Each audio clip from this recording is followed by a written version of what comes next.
Hey everybody, Hello. we are The Living Living Tombstone. I'm Sam, I'm Yoav. and welcome to our Veeps first listen stream. Let's go. Pew, pew, pew, pew. Woo! So we are going to play you the songs from our upcoming live EP, FNAFdom Live. And while we have this listening party, if you could, in the chat, please send us some questions because we'd love to answer them. So if it's stuff that's like silly questions like favorite pasta, Favorite shape. yeah, what shape are you spiritually? Even you know? stuff like interests, so video games, movies, shows we're watching, Totally. any tour traditions, you guys are free to ask anything. Whatever you're curious about. And of Yeah. course, obviously, you can ask us about the music and performing it. Yes. But in the meantime, we are going to kick you to our very first song. So please, without further ado, Enjoy. this one is I Can't Fix You. Hey, that was I Can't Fix You. Hope you enjoyed it a lot. This next one is actually really exciting because it was the newest FNAF song that we released and the newest one, obviously, that we added to tour. Mm-hmm. It is normally sung by our pal McGuire, but in this live version, you have this guy singing it. Sam. Yes. Not me. That's Moi. Sam singing. Moi, toi, moi. Yeah. Moi. This moi. It's this moi. This moi sings it. This alma. And I hope you enjoy it very much. This is our Step brand new Step On Up. Up. Woo! I know this big stuff in sync.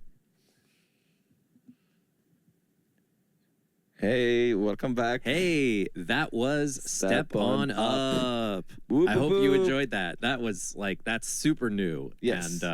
And we were really excited to be able to get that in the set. Yeah, it's also the vibes given how we do this with a rock band act. It's really, really cool. Every time we do it on stage, it's super fun, especially towards the end when we get to do a dance. Absolutely. And getting to end with that simultaneous bass and guitar solo. Yeah. I know that's one of the hardest parts of the show for Armstrong and Tesla. Yeah. We have another FNAF song for you. Yes. But before that, we are going to give you a quick reminder. Please get your questions in, because we're going to have a bunch of time to answer them, and we want to answer as many as we can. Yeah, as we were going about the songs and you guys asked questions, questions were getting collected. So if you ask something during the song or before and after, it's still being received. Yes. So don't think it's like... Our moderator, Sydney, has her eyes on the chat. Thank you, Don't Sydney. worry. Yes. So this next one is... Well, I don't know if we have time for that because it's called I Got No Time. What a segue. It's funny. You're pointing at that camera. I'm pointing at this camera. Hey. Hey, that was I Got No Time. And that is normally the segue that we do on stage too. Is we play it right after Step On Up. Yes. And so I'd be like, "Oh, hey, 01, do you want to play them another Five Nights at Freddy's song?" And then I tell to Rust, "Hey, Rust, this segue is kind of lame, but I gotta do it." And which is like, "Oh, you got time for it, 01?" And I tell, "Hey, Rust, I don't think I do because I got no time." And everyone, Ali, Ali. Yes, for the purposes of Disney's copyright lawyers, you didn't hear that. No. But this next one is obviously, like all these other songs, a FNAF song. It is our second most recent FNAF song. Oh yeah, okay. So this one is cool because it's right off doing really dancey songs back to back almost, like Goliath and then Spooky Scary Skeletons. So by that point, it's like a chill song, and we prompt everyone to take out their phones and put the light on and everything. It's like a very emotional ballad that's a cool tribute to the FNAF community. Yeah, it becomes a really kind of like sweet moment to really connect with the audience and kind of go flashlights out. And often like the lighting designer live will like kind of put the lights down and just let, like, if there's like a disco ball or something, and just like let the flashlights of the crowd light us, and then just like little bits of accent light from like a disco ball or something. I'll mention one last thing before we transition. One of my favorite moments is with you, where it's like right in the bridge, where it's like, you know, we go like, now this is your fault. I don't know, just always feels so awesome. It feels so good. It feels does. really, really good. Because also part of it is going into that part, we lock eyes. Yes. And so we're not looking at the audience. And then at that moment, we both simultaneously turn and look at the crowd. And we Such just a see good this moment. sea of flashlights. Every time. It just always makes us feel so good. Never I always like this song the most to perform live. I agree. It really is. It feels so nice to perform, and it sounds so good. It's just like this arena rock ballad. It's so great. Anyway, you can probably already tell what we're talking about. This song is called This Comes From Inside. Hey, Hi, welcome back. That was This Comes From Inside. As a reminder, please remember to get your questions in. We have gotten a bunch of questions already, and we're excited to answer even more. It can be about the music. It can be about these recordings. It can be like, what's your favorite animal? What's your favorite color? What is your least favorite smell? Car tire. Favorite car? What? What's your favorite? Favorite car tire. If you were a car, what car would you be? Yeah, I think we had this question during tour at some point. If you were a monkey or ape, what specifically? If you were a piece of land, where would you be left? Where would you be hidden? Yes. You can get weird with it. This next one is really fun, and okay, so it's right off the tail of This Comes From Inside, and the way we introduce it, it's like, this song is so hot. Ooh. And then we say, like, so hot you could die in a fire, which you're about to listen to next. Hey, welcome back to the stream. That was Die in a Fire. So we're currently still collecting a lot of questions from the chat during the songs and everything. And while we're still collecting questions, I'll ask the first question to Sam. Sam, if you were so natural, I know. If you were a phone battery, how much percentage are you right now in? If I was a phone battery, I would be at 7%, but on low power mode. Yeah, you know what I mean? Totally you know what I mean? Yes. Where it's like, you're not so low where you're like, my phone's about to die, I'm freaking out.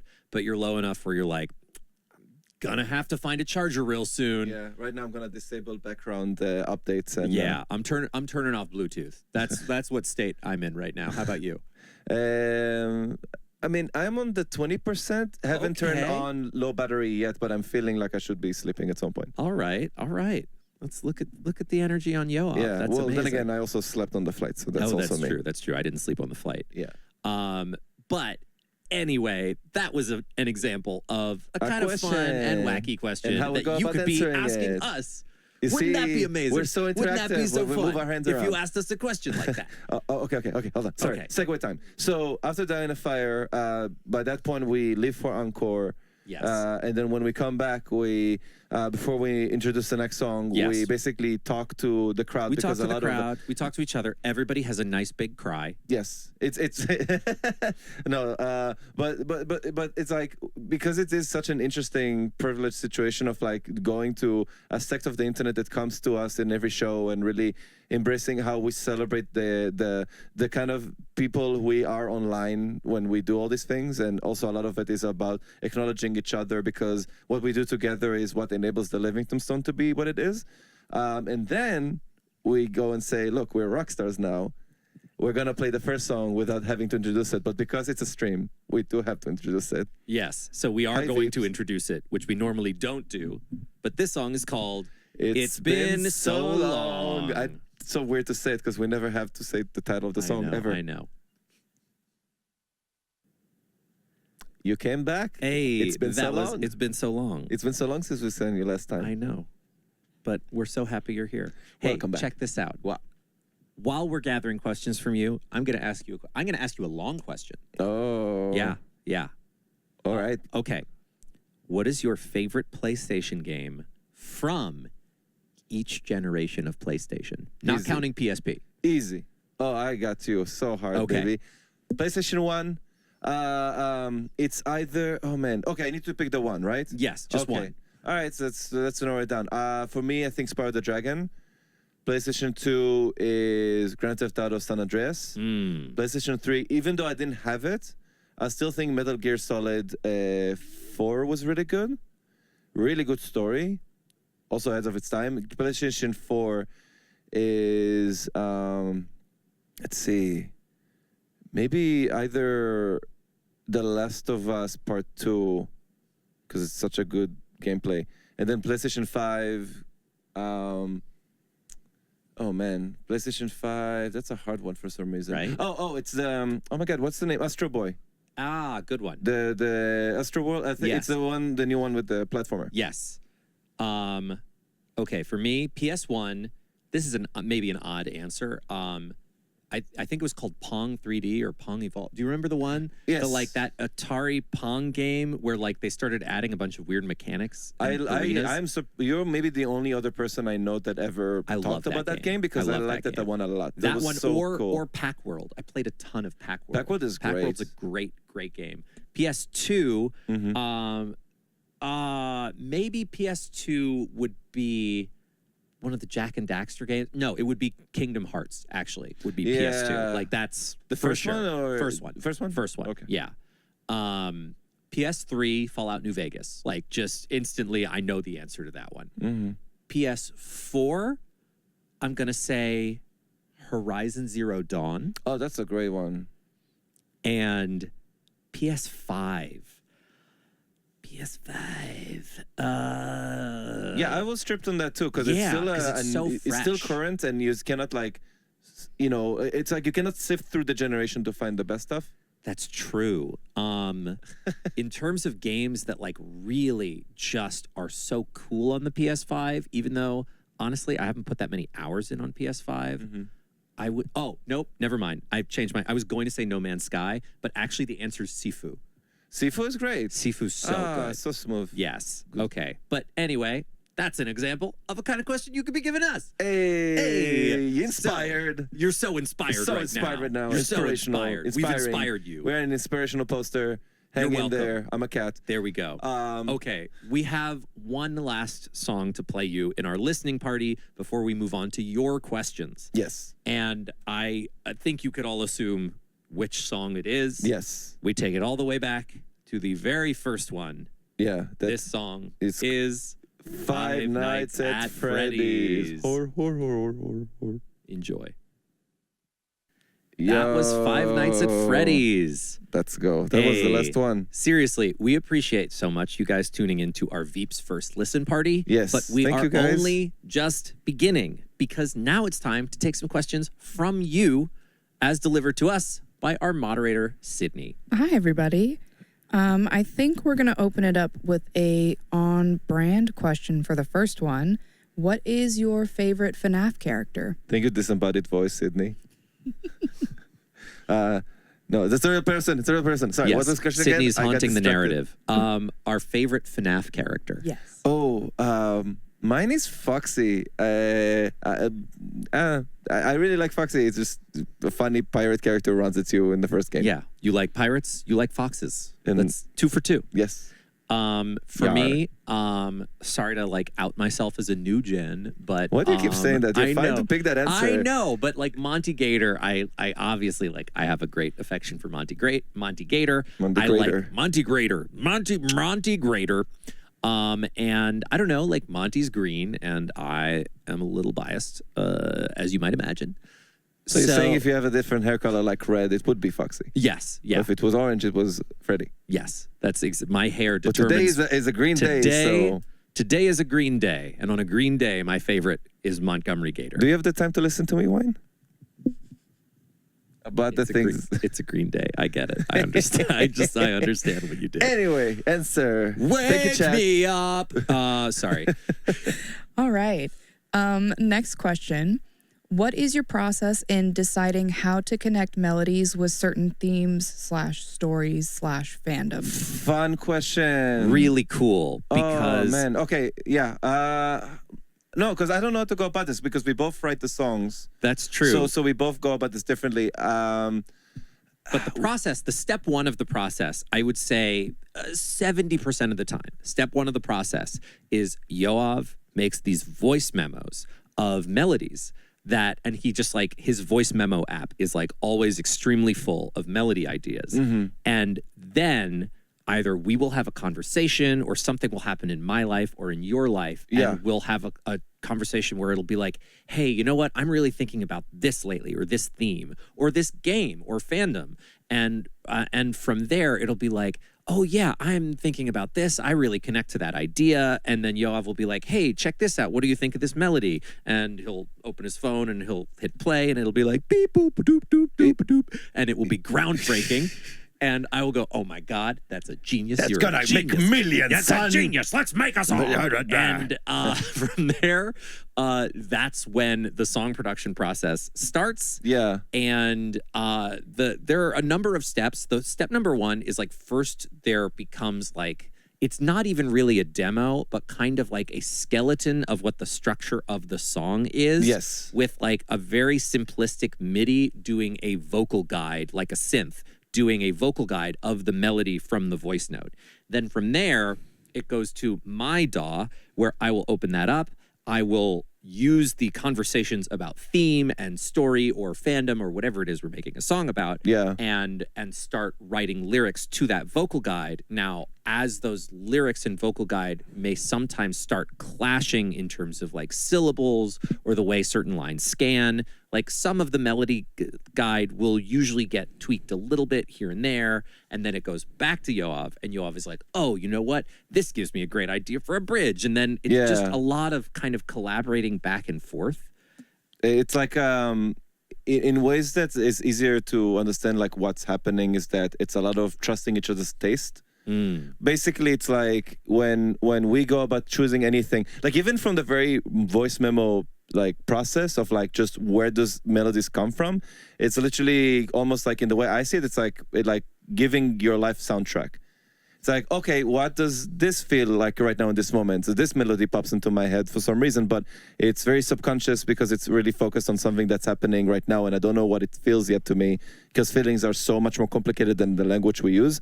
So, and the other process, oh, by the way, something to make note of, Sam, when he writes the lyrics, he usually writes them the same day and finishes them the same day, and I rarely have any notes for Sam. Because a lot of what's happening is, no, seriously, I give him a melody, and then Sam has a really good idea on how to take it, and I really like how it flows and how it feels, and I usually just really trust what happens there, and just go with it. But again, it's about trusting each other's taste on what we know's excellence is usually stays in. And for that reason is why we try to just say, like, look, how do we as a personal, especially if we choose like a thing to identify with like Five Nights at Freddy's, how do we, with our own understanding of ourselves, what do we understand through ourselves, through the things we're into? And I think that's why we all collectively are obsessive as fandoms and communities alike. Totally. And I think part of it too is like, it's a collaborative storytelling process. Yes, 100%. And I am telling a story through lyrics and themes, and Yoav is telling a story through music.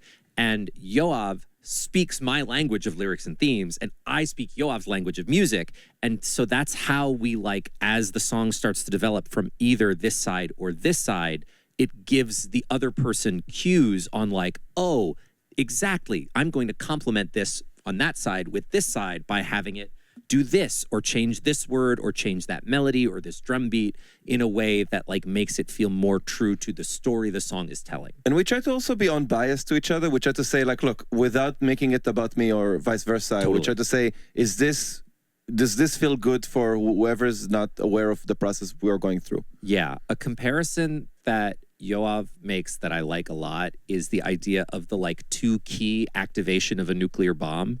Yes. You know what I mean? In like movies where you see it's like the president and the secretary of state. There's a key. Okay, are we good? Oh. Yeah, I turn it on. Yes. Let's press the button because both keys are turned. Yes, and we do not push the big red button until we're both turning our keys at the same time. Yeah, there's always a check. Great question. Wonderful. All right. Next one. What is your favorite song to play live? Yeah, let's go. This comes from Insights for me. Yeah, that's a good answer. I would say for me, maybe My Ordinary Life. That's I think My also Ordinary very Life fun. is really also fun the to way play we intro live. it is funny. Yeah, it is. It's always with showing Sam's. So because Sam tattooed which is really endearing. These are the first 4 bars of my ordinary life. They're tattooed on my arm. Because it is a big milestone for both of us, and I know for Sam it's a big milestone because it's the first song we did together and a big jumping off point to what the Living Tombstone is now. That it's usually Sam shows the tattoo, I come to Sam, and then I play the tattoo. Yes. As a way to start it. And sometimes, and like, we'll usually do a gag where like Yoav plays it wrong the first time. Yes. Lately, you've been beatboxing cats. Yeah. But other times you've done like Italian brain rot jokes. Yeah. My favorite one, this was one that I actually saw on my TikTok feed because I guess it just like a video of it really popped off. And we did it, I want to say we did it in Amsterdam or like Berlin, where you just started going lizard, lizard, lizard, lizard. Oh, yeah. That one was really fun. But so like often it's cats, but it's not always cats. No, it started to become more cats. The more I was like, oh wait, I think we can really play off of it, which is why we started to joke that it can also be a metal version of it. Yes, yeah. And I we like sometimes jam out a little metal version of Cats right before we play that song. Great question. Thank you. All right, this one, I need to know your thoughts as well. Is cereal a soup? Oh, I don't know if it's, well, depends on what you define soup, right? exactly. Do you define soup to be inclusive of cereal? It's actually, no, the question is soup inclusive of milk? Is it the broth or is it milk? But there are soups like a cream of mushroom soup. No, but it's not, right, and that is Where like cream is part of the soup. But is it like savory versus sweet? You could have a sweet soup. Like what? Like a pumpkin soup? Pumpkin soup. But that's butternut squash is a sweet soup. That's a very sweet soup. So, okay, let's narrow it down then. So Okay. if it's not really the substance that it's inside and it's just the stuff on top of it, again, I'm trying. What is your gut? That's why this is such a confusing question is what are we defining here? Yeah. You thought you were just going to ask us a silly question. We're going to spend just gonna the be rest of the frustrated with it? time No, we're on gonna a have a cereal, philosophical a debate. soup. So What does your gut say, though? You look at a bowl of cereal. I don't need to be hungry soup, right yes now. or no? Soup, yes or no? I don't know. I don't think it's soup. It's more. You know what my answer is based on? It's more. Do we as a society agree that this is soup and this is cereal? And if it's this or that, and it's like language, okay, this is soup and this is cereal. Well, then the question is also if cereal's I think not it's a linguistic question. if cereal's not a soup, what is it? And I think the answer is a stew. I like it. Cereal's a sweet breakfast stew. It's like cereal and soup is no, not really. Incredible. We love that. All right. What games are you currently playing? I hate my answer because it's the only answer I have. I know what it is. Say yours first because mine is too obvious. Okay. Well, for me, because we were on tour, the answer was none. I was not playing any games on tour. I might have been the only person who was not playing any games on tour. But because the moment I lay down in my bed in the tour bus, I was like, should I play a video game? I had the I should go to sleep. I should go to sleep. You played right some now. video games. You played Jackbox. That's true. We played Jackbox games together on tour. Yeah. But then I guess the game that I will be playing right now is a game called Mega Bonk. Oh yeah. So while we were on tour, and because Sam, like, part of the reason Sam wasn't playing is that a part of touring, like, Sam is like trying to take care of a lot of things, and he's very busy. So it's very focused on being productive, which is something I'm very thankful for. Thank you, Sam. You're the best.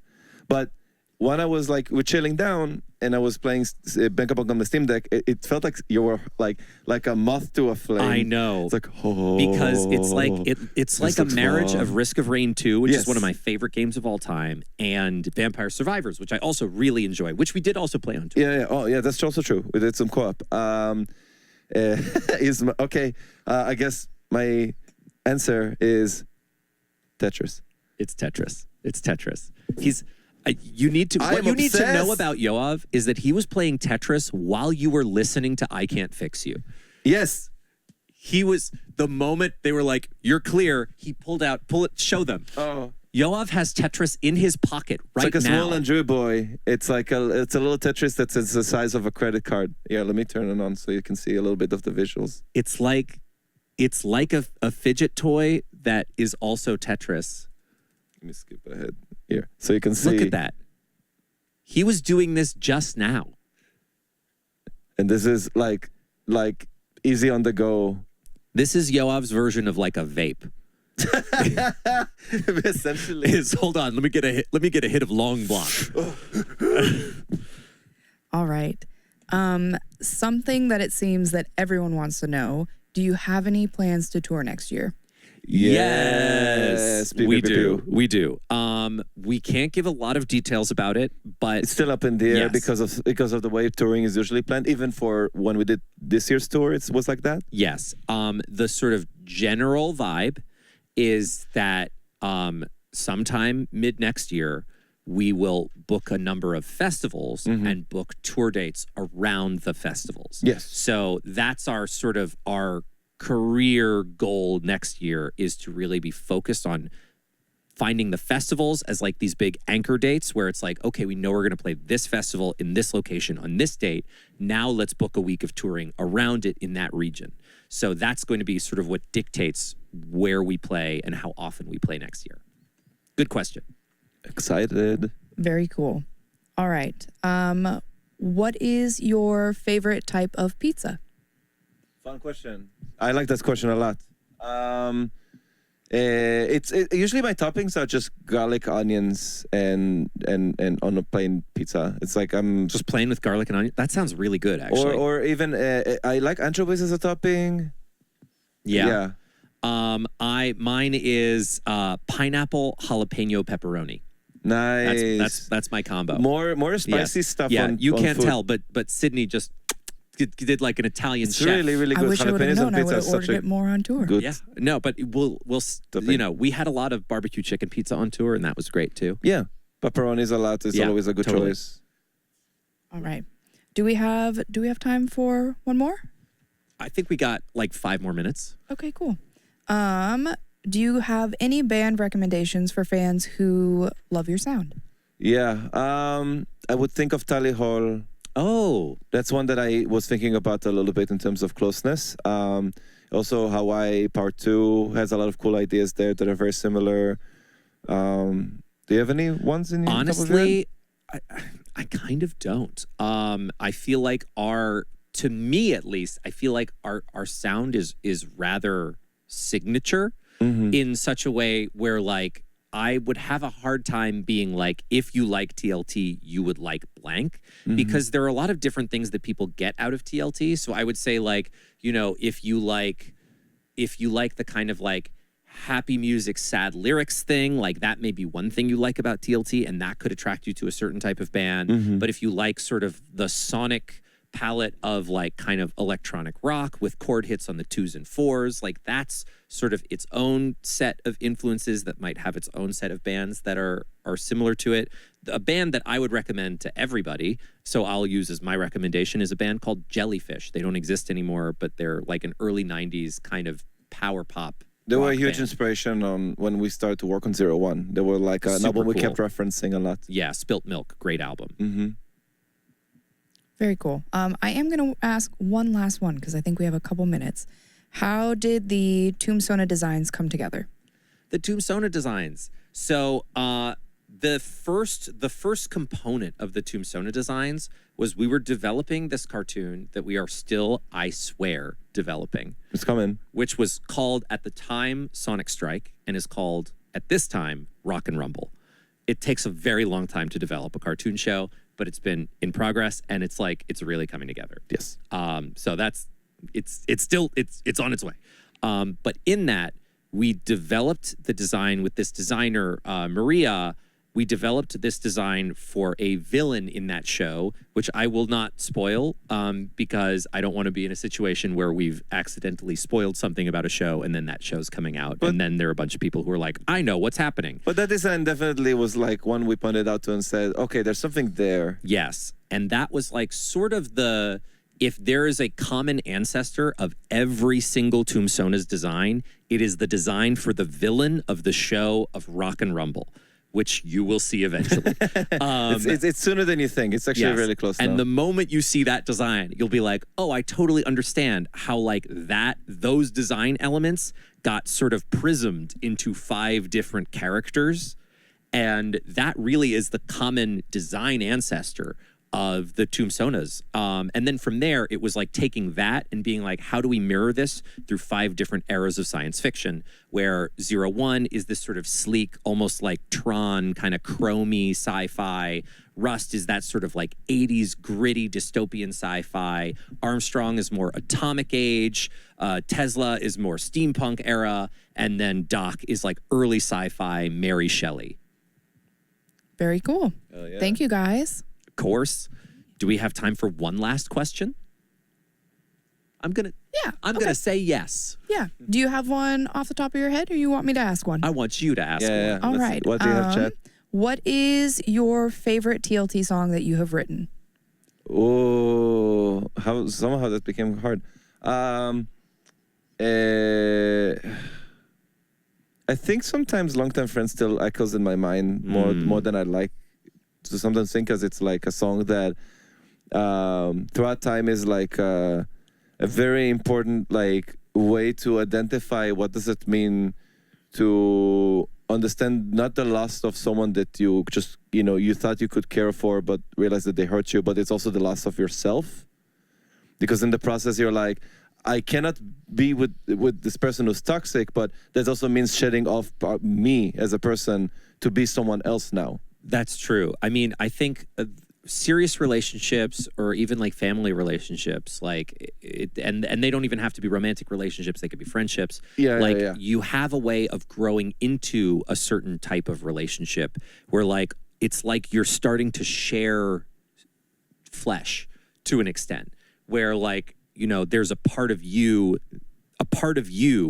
exists inside that relationship, and without that relationship you lose that part of you that lives in that relationship. So it's almost like cutting off a body part to lose that relationship, whether it's social, romantic, which or is familial. a lyric in the song. Yes. Cutting off the part that kills the body. Yeah Because that's why the song is so strong. Yeah, I really am so proud of it. Same. Musically, lyrically. I also think I think Drunk, because I think Drunk sonically really showcases so much of the best of what we have to offer about the way that our very different influences interact and mix with each other into songs. And they also come from separate places. When I came up with the that was like randomly popping into my head when I was like coming back from PAX East. Yeah. And it wasn't even thought of that it was going to be the song Drunk. That was basically what inspired you to say, look, I have something that I could put there, and it's a different approach altogether. And I remember in the beginning not being sure where this is going. I had to really trust you that it's going to work out, and it worked out really, really well. Yeah, absolutely. I'm so proud of Drunk. Okay, so now we're really excited that we get to introduce the last thing we are previewing for you on this Veeps First Listen stream, which is the first video that will be coming out tomorrow for everyone else. But right now, for you, it is the video for It's Been So Long. Live edition! You get to see us perform it live. Enjoy. Thanks so much for tuning in. Let's go live. Let's go. Thank you, TLT. Thank you, fans. Thank you, community. Love you all. Thank you, Veeps.